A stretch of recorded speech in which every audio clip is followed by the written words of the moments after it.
ಬಂಗಾಳ ಹಿಂಸಾಚಾರ. ಪಶ್ಚಿಮ ಬಂಗಾಳದಲ್ಲಿ ಪ್ರಜಾಪ್ರಭುತ್ವದ ಹತ್ಯೆ ಆಗ್ತಾ ಇದೆಯಾ? ಕೇಂದ್ರ ಗೃಹ ಸಚಿವರೇ, ನಿಮ್ಮ ಕ್ರಮವೇನು?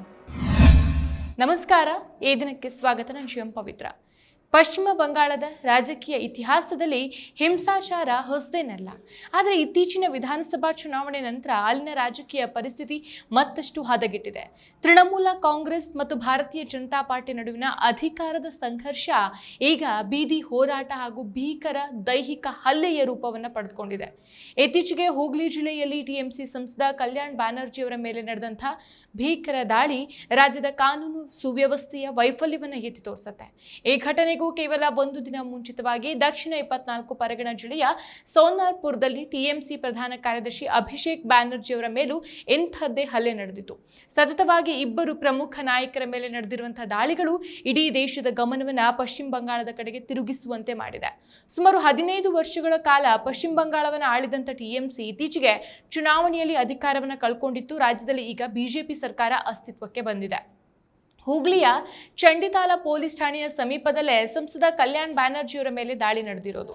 ಇತ್ತೀಚೆಗೆ ಮುಕ್ತಾಯಗೊಂಡಂತ ವಿಧಾನಸಭಾ ಚುನಾವಣೆ ನಂತರ ಪೊಲೀಸರು ಬಂಧಿಸಿರುವಂತಹ ಟಿಎಂಸಿ ಕಾರ್ಯಕರ್ತರನ್ನ ಬಿಡುಗಡೆ ಮಾಡುವಂತೆ ಮನವಿ ಪತ್ರ ಸಲ್ಲಿಸೋಕೆ ಮತ್ತು ಈ ಬಂಧನವನ್ನ ಪ್ರತಿಭಟಿಸೋಕೆ ಕಲ್ಯಾಣ್ ಬ್ಯಾನರ್ಜಿಯವರು ಪೊಲೀಸ್ ಠಾಣೆಗೆ ತೆರಳ್ತಾ ಇದ್ರು. ಈ ಸಂದರ್ಭದಲ್ಲಿ ಬಿಜೆಪಿ ಕಾರ್ಯಕರ್ತರು ಎನ್ನಲಾದಂತಹ ಒಂದು ಗುಂಪೊಂದು ಅವರ ಮೇಲೆ ಮುಗಿಬಿದ್ದಿದೆ. ಈ ಭೀಕರ ದಾಳಿಯಲ್ಲಿ ಕಲ್ಯಾಣ್ ಬ್ಯಾನರ್ಜಿಯವರ ತಲೆಗೆ ಬಲವಾದ ಪೆಟ್ಟು ಬಿದ್ದಿದ್ದು ಅವರು ತೀವ್ರವಾಗಿ ಗಾಯಗೊಂಡಿದ್ದಾರೆ. ಇನ್ನು ಖುದ್ದಾಗಿ ಪೊಲೀಸ್ ಠಾಣೆಯ ಮುಂದೆನೆ ಪೊಲೀಸರ ಸಮ್ಮುಖದಲ್ಲಿ ಈ ಹಲ್ಲೆ ನಡೆದಿದೆ ಅಂತ ಕಲ್ಯಾಣ್ ಬ್ಯಾನರ್ಜಿ ಗಂಭೀರ ಆರೋಪ ಮಾಡಿದ್ದಾರೆ. 100% ಶುದ್ಧ ಶ್ರೀಗಂಧ ಎಣ್ಣೆಯಿಂದ ತಯಾರಾಗಿದೆ. ಅಸಲಿ ಉತ್ತಮಿಕೆಯನ್ನು ಹೊಂದಿದೆ. ಮೈಸೂರ್ ಸ್ಯಾಂಡಲ್ ಸೋಪ್, ನನ್ನ ರಾಯಲ್ ಬ್ಯೂಟಿ ರಿಚುವಲ್. ಅವರು ನಿನ್ನೆ ಅಭಿಷೇಕ್ ಬ್ಯಾನರ್ಜಿ ಅವರನ್ನ ಗುರಿ ಮಾಡಿದ್ರು. ಇಂದು ನನ್ನನ್ನು ಟಾರ್ಗೆಟ್ ಮಾಡಿದ್ದಾರೆ. ಬಿಜೆಪಿ ನಮ್ಮನ್ನು ಹೆದರಿಸೋಕೆ ಮತ್ತು ನಮ್ಮ ಪ್ರತಿಭಟನೆಯ ಧ್ವನಿಯನ್ನು ಅಡಗಿಸೋಕೆ ಬಯಸಿದೆ. ಆದರೆ ಬಿಜೆಪಿ ಸರ್ಕಾರದ ರಾಜಕೀಯ ದ್ವೇಷದ ಸಂಸ್ಕೃತಿ, ಸರ್ಕಾರಿ ಯಂತ್ರದ ದುರುಪಯೋಗ ಮತ್ತು ಪ್ರಜಾಪ್ರಭುತ್ವದ ಮೌಲ್ಯಗಳ ಕುಸಿತದ ವಿರುದ್ಧ ನಮ್ಮ ಹೋರಾಟ ಯಾವುದೇ ಪರಿಸ್ಥಿತಿಯಲ್ಲೂ ಮುಂದುವರಿಯುತ್ತೆ ಅಂತ ಅವರು ಪತ್ರಕರ್ತರ ಮುಂದೆ ಆಕ್ರೋಶವನ್ನು ಹೊರಹಾಕಿದ್ರು. ಇನ್ನು ಗಾಯಗೊಂಡ ಕಲ್ಯಾಣ್ ಬ್ಯಾನರ್ಜಿಯವರ ನಿವಾಸಕ್ಕೆ ಭೇಟಿ ನೀಡಿ ಆರೋಗ್ಯ ವಿಚಾರಿಸಿದ ಟಿಎಂಸಿಯ ಮಮತಾ ಬ್ಯಾನರ್ಜಿ ಬಿಜೆಪಿ ವಿರುದ್ಧ ತೀವ್ರ ವಾಗ್ದಾಳಿ ನಡೆಸಿದ್ದಾರೆ. ಬಿಜೆಪಿ ಪಕ್ಷ ಪ್ರಜಾಪ್ರಭುತ್ವವನ್ನು ಹತ್ಯೆ ಮಾಡ್ತಾ ಇದೆ, ಆಡಳಿತಗಾರರೇ ಕೊಲೆಗಡಕರಾಗಿದ್ದಾರೆ ಅಂತ ಅವರು ಸಾಮಾಜಿಕ ಜಾಲತಾಣ ಎಕ್ಸ್ನಲ್ಲಿ ಬರೆದುಕೊಂಡಿದ್ದಾರೆ. ಇನ್ನು ಈ ದಾಳಿಗಳನ್ನು ಖಂಡಿಸಿ ಟಿಎಂಸಿ ರಾಜ್ಯದಾದ್ಯಂತ ಬೃಹತ್ ಪ್ರತಿಭಟನೆಗಳನ್ನು ನಡೆಸೋಕೆ ತೀರ್ಮಾನಿಸಿದೆ. ಕೇವಲ ರಾಜಕೀಯ ಹಲ್ಲೆಗಳಷ್ಟೇ ಅಲ್ಲದೆ ರಾಜ್ಯದಾದ್ಯಂತ ರೈಲ್ವೆ ನಿಲ್ದಾಣಗಳು ಸೇರಿದಂತೆ ವಿವಿಧೆಡೆ ಇರುವಂತಹ ಬೀದಿ ಬದಿಯ ವ್ಯಾಪಾರಿಗಳ ತಾತ್ಕಾಲಿಕ ಅಂಗಡಿಗಳನ್ನು ಹೊಸ ಸರ್ಕಾರ ತೆರವುಗೊಳಿಸಿದೆ. ಇದನ್ನು ವಿರೋಧಿಸಿ ಮಮತಾ ಬ್ಯಾನರ್ಜಿ ಅವರೇ ಖುದ್ದಾಗಿ ಮಂಗಳವಾರದಿಂದ ಧರಣಿ ಸತ್ಯಾಗ್ರಹ ಆರಂಭಿಸಲಿದ್ದಾರೆ ಅಂತ ಪಕ್ಷದ ಹಿರಿಯ ನಾಯಕ ಕುನಾಲ್ ಘೋಷ್ ಘೋಷಿಸಿದ್ದಾರೆ. ಇನ್ನು ಇದೇ ಸಮಯದಲ್ಲಿ ಟಿಎಂಸಿ ಆಂತರಿಕ ಭಿನ್ನಮತದ ಸವಾಲನ್ನು ಎದುರಿಸ್ತಾ ಇದೆ ಅನ್ನೋ ಚರ್ಚೆಗಳು ಆರಂಭವಾಗಿದೆ. ಕೋಲ್ಕತಾದಲ್ಲಿ ಮಮತಾ ಬ್ಯಾನರ್ಜಿ ಕರೆದಿದ್ದಂತಹ ಪಕ್ಷದ ಶಾಸಕರ ಸಭೆಗೆ ಒಟ್ಟು 80 ಶಾಸಕರ ಪೈಕಿ ಕೇವಲ 20 ಶಾಸಕರು ಮಾತ್ರ ಹಾಜರಾಗಿದ್ರು. ಆದರೆ ಈ ಆಂತರಿಕ ಕಚ್ಚಾಟದ ಸುದ್ದಿಯನ್ನು ನಿರಾಕರಿಸಿರುವಂತಹ ಕುನಾಲ್ ಘೋಷ್ ಬಿಜೆಪಿ ಗೂಂಡಾಗಳ ಹಲ್ಲೆ ಮತ್ತು ಪೊಲೀಸರ ಸುಳ್ಳು ಮೊಕದ್ದಮೆಗಳಿಂದ ತೊಂದರೆಗೊಳಗಾಗಿರುವಂತಹ ಸ್ಥಳೀಯ ಕಾರ್ಯಕರ್ತರ ಪರವಾಗಿ ನಿಲ್ಲೋಕೆ ಶಾಸಕರು ತಮ್ಮ ಕ್ಷೇತ್ರಗಳಲ್ಲೇ ಉಳಿದುಕೊಂಡಿದ್ದಾರೆ ಅಂತ ಸ್ಪಷ್ಟನೆ ಕೊಟ್ಟರು. ಸೊ ಟಿಎಂಸಿ ನಾಯಕರ ಮೇಲಿನ ಹಲ್ಲೆಯ ಆರೋಪಗಳನ್ನು ಬಿಜೆಪಿ ಸಂಪೂರ್ಣವಾಗಿ ತಳ್ಳಹಾಕಿದೆ. ಈ ದಾಳಿಗಳಿಗೂ ತಮಗೂ ಯಾವುದೇ ಸಂಬಂಧ ಇಲ್ಲ ಅಂತ ಪಕ್ಷ ಸ್ಪಷ್ಟಪಡಿಸಿದೆ. ರಾಜ್ಯದ ನೂತನ ಬಿಜೆಪಿ ಸರ್ಕಾರದ ಸಚಿವೆ ಅಗ್ನಿಮಿತ್ರಾ ಪಾಲ್ ಮಾತಾಡಿ, ಈ ದಾಳಿಗಳು ಮಮತಾ ಮತ್ತು ಅಭಿಷೇಕ್ ನೇತೃತ್ವದ ಹಿಂದಿನ ಭ್ರಷ್ಟ ಆಡಳಿತದ ವಿರುದ್ಧ ಸಾರ್ವಜನಿಕರಲ್ಲಿ ಉಂಟಾಗಿರುವ ಆಕ್ರೋಶದ ಪ್ರತಿಫಲವಾಗಿದೆ ಅಂತ ಹೇಳಿದ್ದಾರೆ.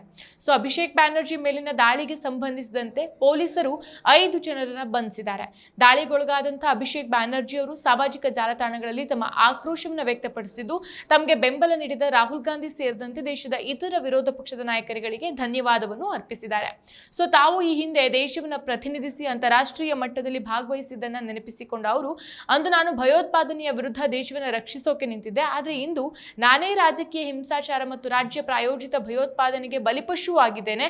ಬಿಜೆಪಿಯನ್ನು ಬೆಂಬಲಿಸಿದ್ರೆ ಮಾತ್ರ ದೇಶಭಕ್ತ, ಇಲ್ಲ ಅಂತಂದ್ರೆ ದೇಶದ್ರೋಹಿ ಅನ್ನುವಂಥ ವಾತಾವರಣ ಸೃಷ್ಟಿಯಾಗಿದೆ ಅಂತ ಬೇಸರವನ್ನು ವ್ಯಕ್ತಪಡಿಸಿದ್ರು.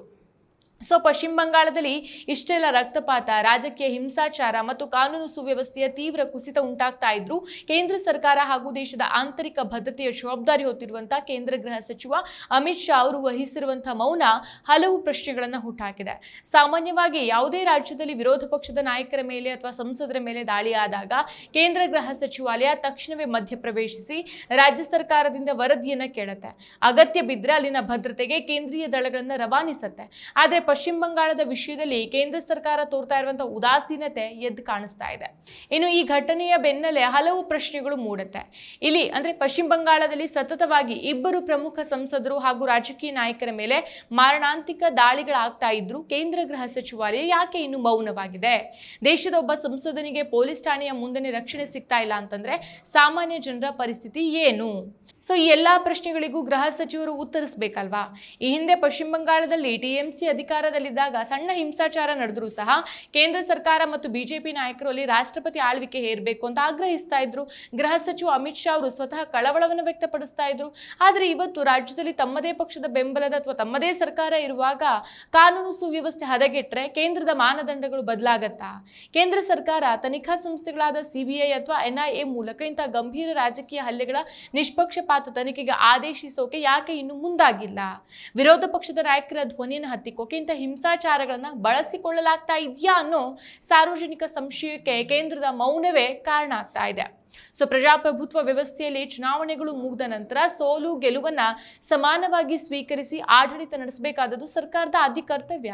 ಆದ್ರೆ ಪಶ್ಚಿಮ ಬಂಗಾಳದಲ್ಲಿ ವಿರೋಧ ಪಕ್ಷದ ನಾಯಕರನ್ನ ಬೌದ್ಧಿಕವಾಗಿ ಗುರಿ ಮಾಡಲಾಗ್ತಾ ಇದೆ ಅನ್ನೋ ಆರೋಪಗಳು ಕೇಳಿಬರ್ತಾ ಇದೆ. ಕೇಂದ್ರ ಸರ್ಕಾರ ದೇಶದ ಒಕ್ಕೂಟ ವ್ಯವಸ್ಥೆಯ ರಕ್ಷಕನಾಗಿ ಕಾರ್ಯನಿರ್ವಹಿಸಬೇಕೇ ಹೊರತು ಕೇವಲ ಪಕ್ಷದ ಹಿತಾಸಕ್ತಿಯನ್ನು ನೋಡಬಾರದು. ಆ ನಿಟ್ಟಲ್ಲಿ ಗೃಹ ಸಚಿವರು ತಕ್ಷಣವೇ ಸರ್ವಪಕ್ಷ ಸಭೆ ಕರೆದು ಶಾಂತಿ ಸ್ಥಾಪನೆಗೆ ಕ್ರಮವನ್ನು ಕೈಗೊಳ್ಳಬೇಕಾಗಿತ್ತು. ಆದರೆ ಅಂಥ ಯಾವುದೇ ಕೆಲಸ ಕೇಂದ್ರದಿಂದ ಆಗಿಲ್ಲ. ಸೊ ಪಶ್ಚಿಮ ಬಂಗಾಳದ ಸದ್ಯದ ಪರಿಸ್ಥಿತಿ ಕೇವಲ ಒಂದು ರಾಜ್ಯದ ಸಮಸ್ಯೆಯಾಗಿ ಉಳಿದಿಲ್ಲ, ಬದಲಿಗೆ ಅದು ಭಾರತದ ಒಟ್ಟಾರೆ ಪ್ರಜಾಪ್ರಭುತ್ವದ ಮೌಲ್ಯಗಳಿಗೆ ಎದುರಾಗಿರುವಂತಹ ಧಕ್ಕೆ. ರಾಜಕೀಯ ಸಿದ್ಧಾಂತಗಳು ಏನೇ ಇರಲಿ, ಹಿಂಸೆಯ ಮೂಲಕ ವಿರೋಧಿಗಳನ್ನು ಹತ್ತಿಕ್ಕುವ ಸಂಸ್ಕೃತಿಯನ್ನ ಯಾವುದೇ ನಾಗರಿಕ ಸಮಾಜ ಒಪ್ಪೋಕ್ ಸಾಧ್ಯನೇ ಇಲ್ಲ.